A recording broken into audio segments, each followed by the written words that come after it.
I met this guy in Union Square in a bar, and it was really next to me, and we were working on our computers, and I saw he was trading a chart, and I said, "What are you trading?" And he said, "I'm trading Bitcoin." The first question I remember, the first question I asked him was, "Are there options on this thing?" It doesn't really matter in this space how much money you have in your reserves, let's say. What really matters is kind of the liquidity you have on a chain. How is Cytonic solving the liquidity problem? You have literal users who spend millions of dollars every day trading, right? It makes a lot of sense that it resonated with investors. It obviously resonated with us. No one likes the fragmentation in the market. There's a way to think about Cytonic as basically like an alternative to deploying across multiple blockchains. It's like, hey, I'm going to deploy in one place. Any, decentralized application built on any virtual machine, any runtime can basically build and deploy on Cytonic. And all of that liquidity, that state is shared across all of those. Is that kind of the right way to think about it at a high level?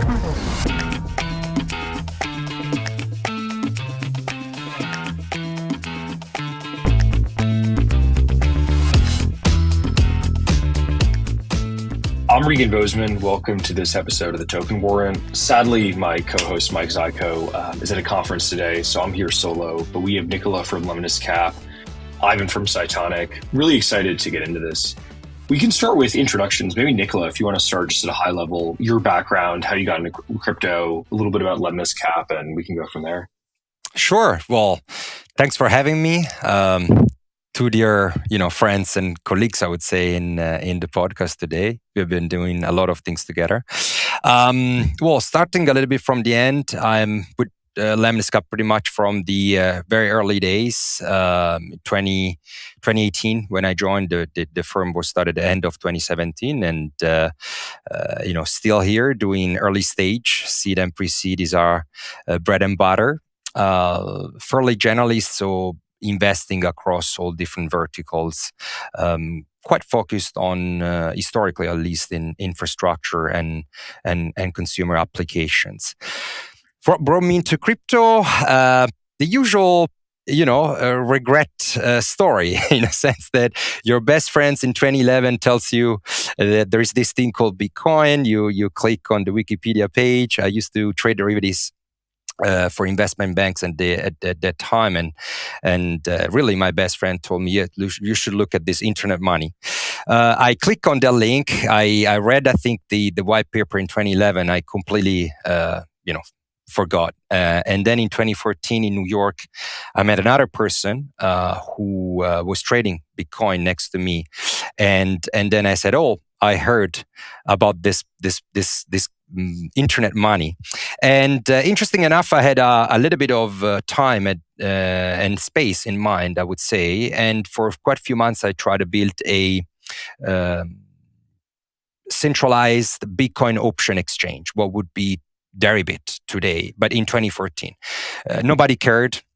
There was no traction, no interest from my hedge funds friends and bankers friends of this Bitcoin thing. They used to be a cult back then. So I forgot that. I didn't buy any, unfortunately. And then in 2017, it was too loud to ignore. And I decided to really devote my career. And I moved to Hong Kong. And I'm still here.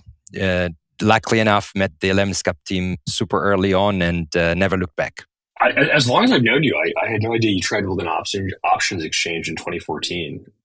Yeah, it's a story I never really share much, but because I used to trade options, right? That was my thing. So I met this guy in Union Square in a bar, and it was really next to me, and we were working on our computers, and I saw he was trading a chart, and I said, "What are you trading?" And he said, "I'm trading Bitcoin." And he said, "Oh, I heard about this thing." And he never told me his name. Like, it was really an OG. He was leaving on Bitcoin in 2014. And the first question I remember, the first question I asked him was, "Are there options on this thing?" And he said, "No, what are options?" Oh, he didn't know. And I said, "Well, let's do it." And then for 3-4 months, we really strategized a little bit how it would look like. And I was probably, the guy that would have marketed, right, on the BD, on the growth. I wasn't really technical. And really, I saw zero interest from anybody I asked. So I had promptly dropped it. It's a little bit ahead of its time. I mean, I'm trying to think when BitMEX really started blowing up, probably 2016. Yeah. I guess there also the perpetuals just made it easier for people to trade. Absolutely. Well, that's some fun history. We can get back to the topic. Ivan, awesome to have you on. If you want to just give a quick background on yourself, Cytonic, we can go from there. Yeah, I'm the co-founder of Cytonic, the project you both have invested in, and we have been building this for more than a year now. Before that, I was working for a project within the NEAR ecosystem, funnily enough, focusing on options, perps, derivative trading, and spot trading. We could exchange a few thoughts about options and perps.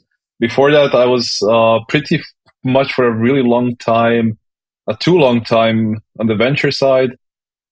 Started with Web2 venture, essentially investing in everything internet consumer. And then through a friend similar to Nicola, through an actually random encounter, I met a guy who actually wanted to hire as a CTO for one of the projects we were investing in, because I saw on LinkedIn that he has a really good CTO like profile. And he told me, well, you know what, I'm not that interested to work anymore in coding because there's this whole thing I'm doing on the side. I'm investing in crypto projects. And I was like, okay, and how does this work? And then he kind of initiated me in that whole, I would say, Web3 venture side, which was very different than Web2 venture back then, and still is. Web2 venture was very formal. Everything was done through, I would say, legal processes, boardrooms, board members, physical meetings, especially before COVID. And then in Web3, you basically have the whole governance structure is a bit different, I think, with the foundation and the company operating company model. But yeah, that was the start. Through him, I kind of entered the space, and then I kind of looked into many things I could do. One of them really caught my eye was NEAR, and then that was really the kind of beginning of my operator story. Before venture, I was with Company Builder, which is a little bit infamous. These guys are pretty big, but they are known for copying business models of others and scaling them up in other parts of the world. They made a big fortune doing that, billions of dollars. They're three German brothers. The company is called Rocket Internet, and that was kind of my start in my career. Out of curiosity, has Rocket Internet done anything in crypto? I feel like I haven't heard the name in a long time. No, not really. I think they scaled down the company building completely. I think they are pretty big on the venture side. At least they try to be very aggressive in pre-seed. So they did a few really good deals like Brax. And I think also they did Deal. They did a few really big now like Silicon Valley unicorns very early on. Also they did Revolut. They did it like my friend worked at the GFC, their venture fund, and they were really like, it seemed to me like very mercenary style of doing venture, right? So they were like scraping LinkedIn for people who might leave a company, trying to urge them to take a pre-seed ticket. So if anyone would be leaving Stripe, they would be, the first guys talking to you. Like they were really honestly, trying. It's not a bad strategy. It's not. I mean, everything they did was always aggressive. So even in the company building phase, when they were incubating companies, they were really having an aggressive go-to-market. That's also part of their success. So they did a lot of good things, especially for the European VC ecosystem. I think they were the first guys really to bring in tech to Europe, or consumer tech. The initial product they did was in '99, which was a clone of eBay, which they sold to eBay. Funnily enough, like 6 months after. That brought a lot of capital to Europe, and then they did a bunch of things, like even like really good things. Even the clones became better than the original. So Zalando, the copy of Zappos, became much larger than Zappos, for example. Their legend definitely precedes them. So, I mean, I don't think we've ever had anyone on the show who's kind of started in crypto, was in the NEAR ecosystem. I know you were working on Spin for a few years before Cytonic. Yeah. Tell us about Spin, like that opportunity, how you kind of started working in that, and then maybe use that as a segue for like the path to how you kind of started thinking about what you're building today. Yeah.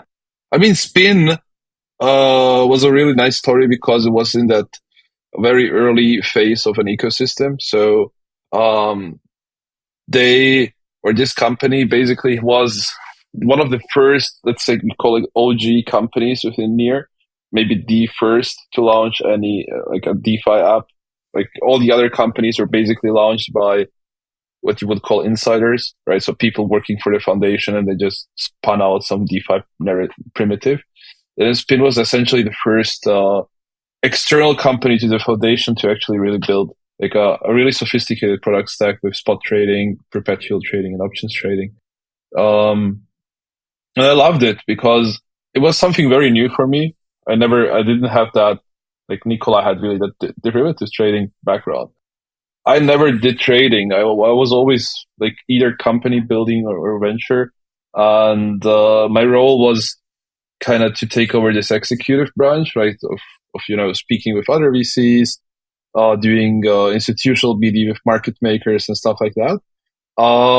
Steep learning curve because I really didn't know anything about market making. I didn't know anything about perps. I didn't know anything about that world. But I mean, in a nutshell, at the end, I figured that it's always kind of an exchange from A to B, right? So you always exchange something in a very sophisticated way, but it's always some exchange. And then I figured a lot of the things which made me build Cytonic, which I think were really valuable lessons. So it doesn't really matter in this space how much money you have in your reserves, let's say. What really matters is kind of the liquidity you have on a chain. That was kind of the feedback we heard from a lot of market makers and traders trying to onboard them. It was mainly about, hey, look, this whole Near ecosystem looks really promising. Like the ecosystem raised a lot of money. But we don't see it on the books, right? And there is like a little liquidity in the chain. And that was like a really, really uphill battle, right? So market makers were always constantly telling us, well, we will do it if you pay us a retainer, which kind of defies the whole process, right? Of getting a market maker. They should be, they were open about it. They told us also, we would be coming if there was enough liquidity on the books, we would be coming for free. So it's either you have a lot of liquidity, which kind of translates to a lot of users, not necessarily, but it makes them want to market make on an exchange. And market make you can take as let's say a umbrella term for also liquidity provision, etc. So let's use market making not just in the specific context of market making an order book. We can use it like as an umbrella term for everything DeFi related. But liquidity is like the blood of a blockchain, and if it doesn't trickle down from the foundation, I think we see that with Sui right now. They did like a lot of footwork in the bear market where they did a lot of good DeFi partnerships, etc. Now it trickles down, and you see that the chain is growing their native TVL a lot. And I think the market cap ratio to native TVL is still one of the biggest indicators how good a blockchain performs. Well, yeah, that was the kind of learning that you need to have a lot of liquidity on your blockchain in order for DeFi protocols to thrive. That was the first one, very, very obvious, right? And the second one, which really made me build this company at the end of the day, was like Cytonic, was that there is so much difference in the blockchain architectures currently. Like you have all the EVMs and Ethereum, like you have Ethereum and all the kind of Ethereum forks, which we call EVM chains, which can be layer 2s, which can be side chains, which can be layer 3s. Like doesn't really matter. It's the same Ethereum machine running those. But then you have a lot of different blockchains out there which are not using the EVM. One of them is like Solana, which is the most well-known, like the SVM, and is getting more and more adoption and is also being forked more and more. So you're getting, or I think Eclipse is on mainnet, but also I think they renamed, but they were called Nitro before. I think Nicola, maybe they renamed. They are doing something Solana related. So you will have, yeah, exactly. So you will have probably like our projection is you will end up with 10 or maybe 20 Solana forks, right? Down the line. So if you have, let's say, 100 or 200 EVMs and 10 or 20 Solana forks, and then you have Near, which is completely different, and then you have Avalanche, except for the C chains, which are a bit different, and then you have something like Move for Sui movement and then Aptos. So you will have a lot of different runtimes for a lot of different blockchains. And what it does, it makes teams which have built native applications there very bound to the ecosystem. So if you have a Solana program, you can't just simply put it on Ethereum. Like you could if you rewrote the whole system, but it's very, very hard. And that kind of made me think and said, okay, look, there is this buyer's universe out there, right, of projects which want to work like horizontally scale, but they can't. And why don't we just reinvent how a blockchain should look like? And instead of having one virtual machine, whether we have multiple for one blockchain. And that project was called MultiVM. And then it still is. The company is still called MultiVM Labs. MultiVM is still at the core of what we do. But in order to kind of cater more to let's say, our audience, we rebranded the blockchain to Cytonic. I mean, it's interesting that I feel like there's been sort of this whole push for like chain abstraction within largely the EVM, just because even within Ethereum, you sort of have all of these different runtimes and you need to bridge assets over. And as you said, liquidity is paramount. And I think part of some of the issues we've seen this cycle with like limited on-chain liquidity is just like it was all on Ethereum in 2021, and now it's split across 25 L2s or whatever it is.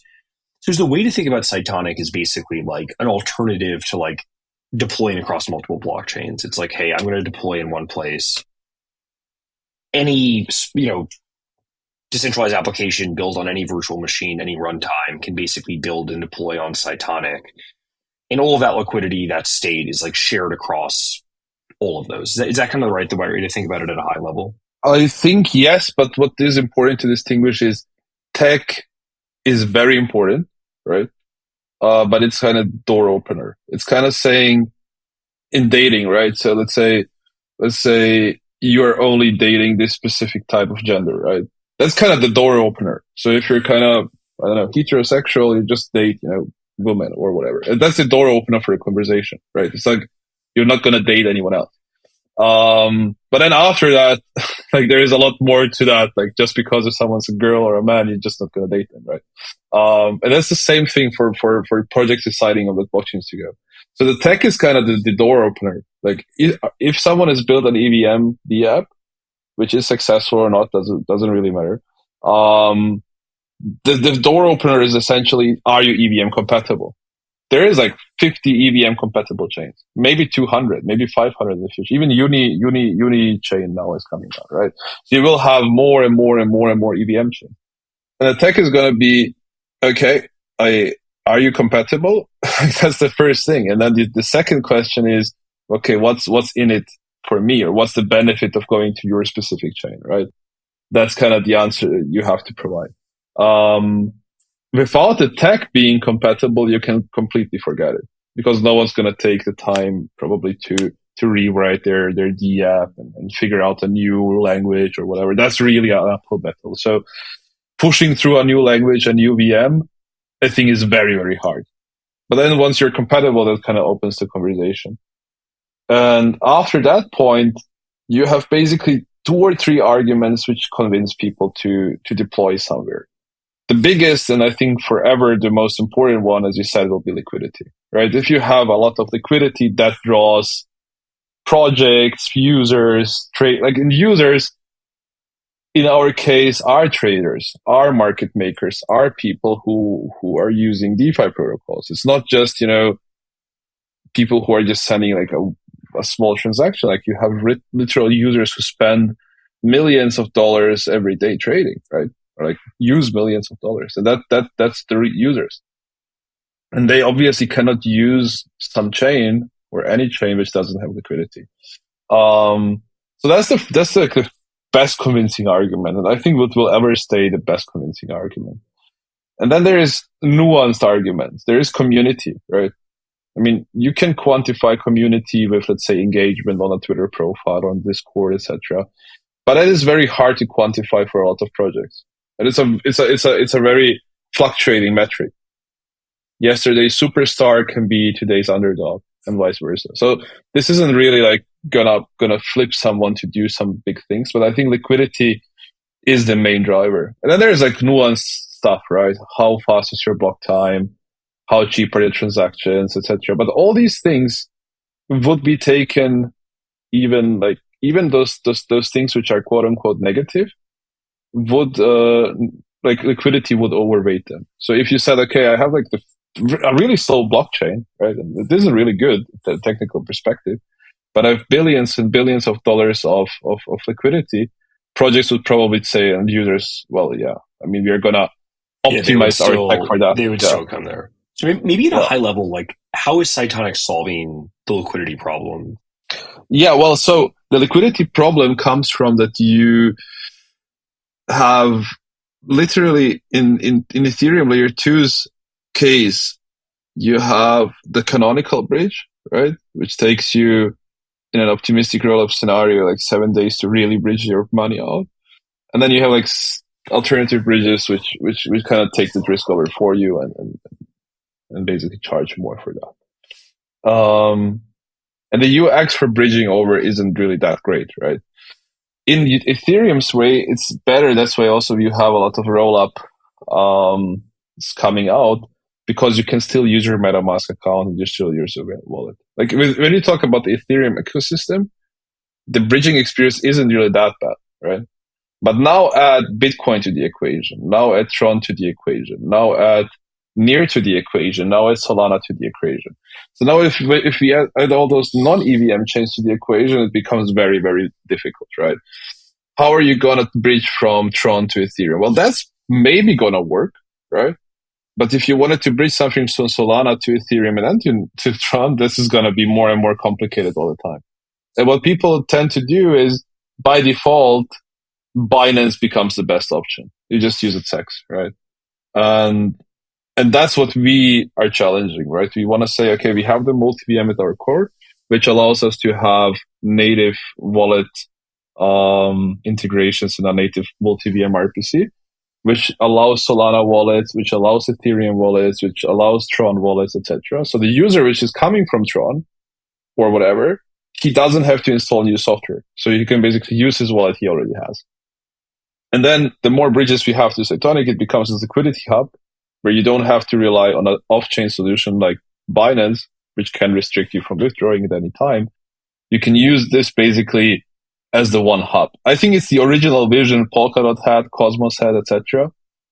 I think they were all pretty close to solve it, but I think the biggest differentiator from our side to them is to say, okay, we are featuring this multi-virtual machine blockchain where it doesn't really matter where the EDM comes from, where the wallet comes from. We are compatible with everything.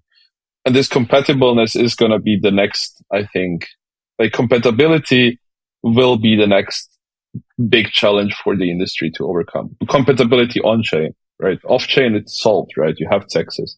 But if you really want to move ahead and kind of stop relying so much on the Texas, I think compatibility on chain is going to be hopefully the biggest next frontier. And I'm not just saying that as a founder in this kind of sector. I'm saying this because I know so many friends who are restricted and who are from withdrawing their money, who have to wait, where there is uncertainty. And the TEX operates multiple wallets. Like people have a misunderstanding of what the TEX is. I mean, we can dive deep into that.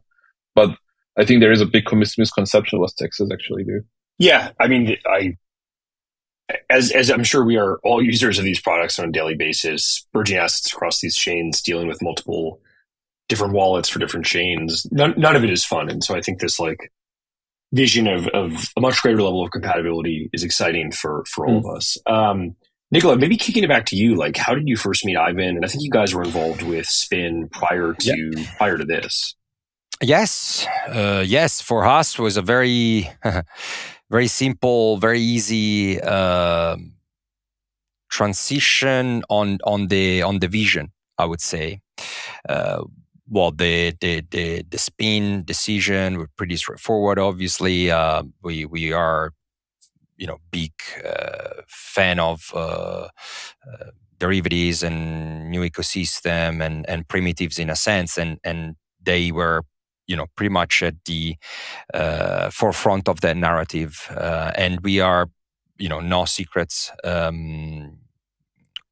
agnostic in terms of ecosystem. So we had multiple bets on different layer ones and different ecosystems. So it fits our thesis. And what I particularly loved about the team and even specifically, there was a lot of transparency, a lot of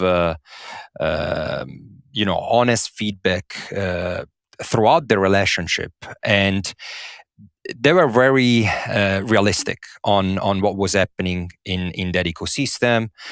I think that months after month and throughout the years, the ecosystem didn't give back to them what they've first given, right? So they built a solution in a sense as a way out, and I discussed this at length to solve a problem that he realized it wasn't just their problem; it was everybody's problem. Everybody's problem.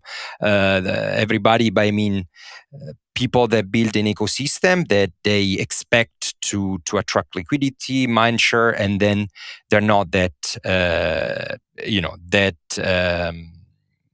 they don't meet that expectations in a sense. So for us, solving that problem of fragmentation, solving that problem of liquidity was a current problem, and jumping on Cytonic was a very, very easy choice for us. So in terms of knowing the team and getting familiar, we had no doubts. The relationship has been always extremely strong and transparent. I guess you mentioned the kind of seeing this with both Spin and other applications in the portfolio, kind of having to choose between which ecosystems, and maybe some teams make wrong bets and have to switch over.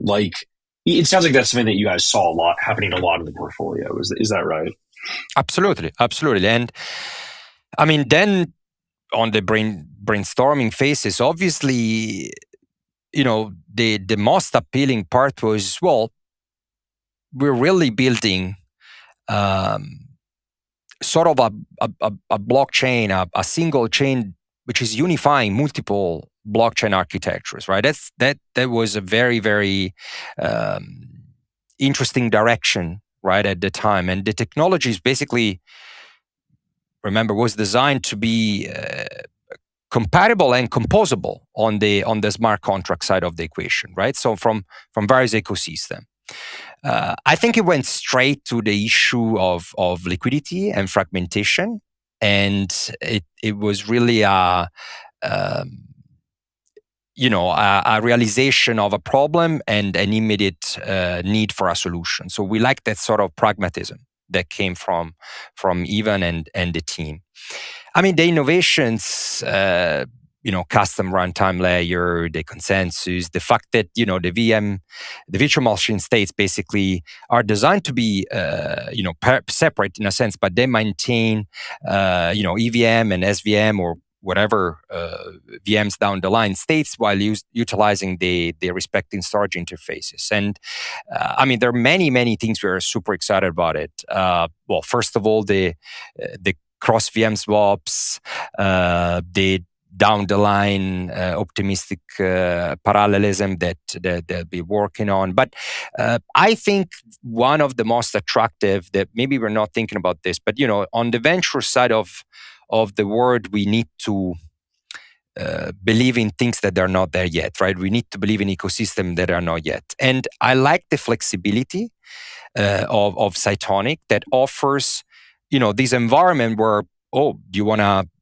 put the ton VM? We can. Or we want to put move VM? We can. Like whatever the market is moving and whatever the traction is coming from, they can adapt. And I think this is a phenomenal dynamic infrastructure which is very needed in the market. Yeah. I mean, we agree, and we're excited as well. So Ivan, we're having this conversation in the context of the round. By the time this episode is out, you guys will have announced it. Yeah, maybe like tell us about the round at a high level. Why did you guys think now is the right time to raise? What was your experience like? Well, I think fundraising is very hard, to be honest, regardless of bull bear sentiment. I think it's a very hard experience for almost every founder. And I have really big respect for VCs as well, since you guys are also fundraising, I think, constantly from LPs. I think we all share very similar experiences, right? I think maybe for founders and for VCs, it's a bit different since there are not as many LPs as there are VCs. But I think the parallels are really similar. It's very, very good for every founder to go through that because you need to hear a lot of feedback. You need to hear a lot of no's, right? Because I think many people are convinced that they are the best in the world, especially if they're very intelligent, right? And I think that is a very dangerous path. I think you should always be very careful about that. And then for us, it really started with the initial conversation between Nicola and me, where we were like, okay, look, this is a really interesting, cool thing we have built, like as a proof of concept. We already had it. And Nicola liked the idea. I liked the idea. I think ETH Denver last year was pretty crucial for us, or like the time around then. I think that was probably the most crucial time. Because if you introduce something which is not there yet, and multi-VM wasn't on anyone's kind of bingo card, right? People were talking about parallelistic chains. People were talking maybe about something on Bera chain or like some protocols on Monad. I think that was kind of or maybe restaking or rehypothecation was maybe the big theme back then. And I think maybe something about privacy. Like that was the main themes. Some people maybe also about DePIN, right? So that's kind of that was it. And then I think the core on how we were able to raise was that we said every time to every investor basically pretty much the same relatable story, because we all have the issue, right? We all have to navigate multiple CEXs, wallets, custody solutions, third-party custodians. Like all of this is even hard for us who do that professionally. And I imagine if you wanted to bring in, I don't know, someone who just wants to try crypto, right? It's increasingly more complicated. And that's why CEXs always win, right? They just say, okay, here's like an interface. Trust me, bro, it's centralized, but trust me, I'm the good guy. And we've seen that play out very bad. And that's what's hurting our industry the most. If I'm correct, I think what hurt us the most, where people are like super, super careful, is how many people lost money due to CEXs collapsing, due to CEXs not paying out their customers, due to their claiming backdoor funds. I mean, before Binance, it was completely normal that CEXs would just claw back funds from users. They would say, hey, the CEX lost money, but we're going to just take the money from you. Right? Because you have to fundamentally understand that if you have your money on a CEX, your money is in someone else's wallet. And that someone else might not have the same incentive structure as you, right? They might not be willing to pay you out when you want, because they might don't have the money or whatever. They just need to kind of collect it back. And I think self-custody is the way. And I think having self-custody then in the end of the day is pretty hard, because there's so many chains, right? So the more chains, the more wallets you have to navigate, the more complex it gets. And then the default and lazy option is to say, well, yeah, I mean, the CEX is offering me everything, right? They can trade, I don't know, TON for this token, etc. For, let's say, Ethereum, which you couldn't do on Ethereum itself. So I'm opting for that option. But I think it's a very dangerous path. And I think that is a really big issue we're tackling, which everyone can relate to. And that was the main driver for us to raise at the end of the day, because people can relate to the problem, and it's an existing problem. It's not some abstract thing which no one really understands. I think it's a really big problem. It's really relatable for both projects, liquidity providers, users. No one likes the fragmentation in the market. No, it's definitely, yeah. I think, as you said, it's a problem everyone in crypto has faced. It makes a lot of sense that it resonated with investors. It obviously resonated with us, because I think we've seen portfolio companies have this same problem. So I guess maybe just give us like a high level overview on the Yeah, round. How much did you guys yeah, raise? Who invested? yeah. So we raised at the end. We ended up raising 8.3 million, way more than we expected, to be honest. So the initial idea was to raise 5, but the demand kept going on. And even though we really have closed the round, we're still getting a lot of demand, but we kind of kept it down. Also, we got really nice investors. So, I mean, obviously Lattice and Lemniscap. But we also have IOBC, which is a pretty big LP in the space. We have Nomura Bank, which is a really famous traditional investment bank. I think we have a mutual friend also with Rune from Lyric, who I knew personally through a very good friend of mine who's a venture partner there. Then we have also some KOLs. Most famously is I think Arthur Hayes with his family office, and then a bunch of other funds which are really helpful for us. And then we have basically been able to expand the team pretty well, I think. So Chelsea joined us from Foresight Ventures, which is really helpful because that was something we had a lack of, let's say, expertise in, especially like the APAC market and also the language barrier, etc. With some of, and I think Chelsea is the perfect addition. So yeah, I mean, the round itself, I think it was a pretty big success, but still, I think that it's not an indicator. I mean, don't get me wrong. I think it's not the best indicator to say, okay, this project raised, I don't know, this many millions. It's a great indicator, but I think it's not the ultimate indicator of success. I think what you do with the money you raise is way more important than how much you raise. Yeah, it's the start. It's the start of I think that I think the function is, yeah, I think the function is always like how effectively do you manage your money, and do you know the right things to do with it, right? Like and I think to reiterate back about the portfolio problem you mentioned, I think if you are a blockchain, you have to understand that you are there to help other people primarily. And these are projects who are building on you. And if you can't relate to that, I think it's very hard because you need to know the pains and struggles of the project. Yeah, it makes it easier to do that if you've been there before. Nicola, maybe kicking it back to you. I mean, we spoke about how kind of you met Ivan, the experience with Spin. Would love maybe at a high level, just like how does Lemniscap like think about the market? I feel like some investors, they have specific theses, and it's like, all right, we're going to find companies in this category. Others, it's more, reactive. Like, okay, we met this great team, we're really excited about it. And then maybe also at a high level, I just would love to understand kind of how Lemniscap makes decisions, does diligence. Sure. Well, we have quite a bit of data by now. we have invested actively since late 2017, early 2018. I think it starts from a genuine curiosity and genuine bullishness in a vertical, right? And we started extremely early adopting this mindset. We invested on DeFi when it wasn't even called DeFi, right? It was called open finance. We invested on other layer ones, tackling things like privacy. We invested on ChainSpace that was acquired from Facebook in 2019. I think we were extremely curious to explore new narratives, and we go quite deep quite early.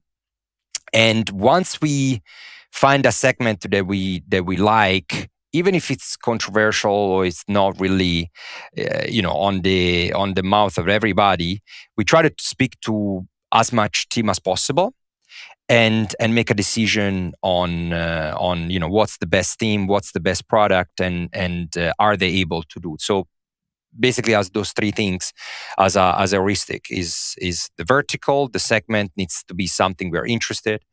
Obviously, the product, the vision, the early execution, what they've been doing before, what have shipped so far, and of course, the team. Is this the right team? So when those three things tick the box, I would say we tend to build a fair amount of conviction early on, right? So we are a team that co-leads very, very often. So we are not shy, putting down term sheet. We do the heavy lifting on that front. And I also think beside the early conviction, we don't shy away from technical challenges, from technical and architectural challenges, I would say, right? So we have done a lot of things on privacy, on ZK early on. We're looking at FHE. Like we don't really shy away from teams working on something that looks really far-fetched, right? And we built a very early conviction on that. In terms of what we have been looking at, we obviously double-click enough on infrastructure. We have an equal interest on consumers, I would say, and with that, all the shape and forms that consumer application can take, right? So you can name it on DeFi, on Web3 use cases. Now it's more on the whatever X to earn, or in general, what we like is teams that have ingenious way of designing incentive for improved behaviors. Generally speaking, so we have done things like Stepan in the past. We have done now, PAFPO, and those are, could be controversial, but are consumer investments where we really believe in the power of incentives in that sense. That makes sense. Definitely, I guess with Stepan and then PAFPO, some of the more out there, kind of like early token plays. But I mean, clearly with Stepan, I think seeing an app go from 0 to 7 figures in users very quickly. Like, if you get the gamification right and these token incentives, people, it can be very motivating thing. Awesome. Well, it was awesome to have you guys on the show. Really appreciate you both taking the time. I think as we're getting towards the end, maybe Ivan, just like to end, how can people get involved in Cytonic? Where can people go use the product? And what should people go do with the chain? By the time this show airs, the initial product will most likely be out there. The initial product, we designed it to be very, very understandable for every user, connect with any type of wallet you have. So we support Solana and Ethereum in our first instance. So you can connect with any Solana or any Ethereum wallet from any EVM or SVM compatible chain to our initial product.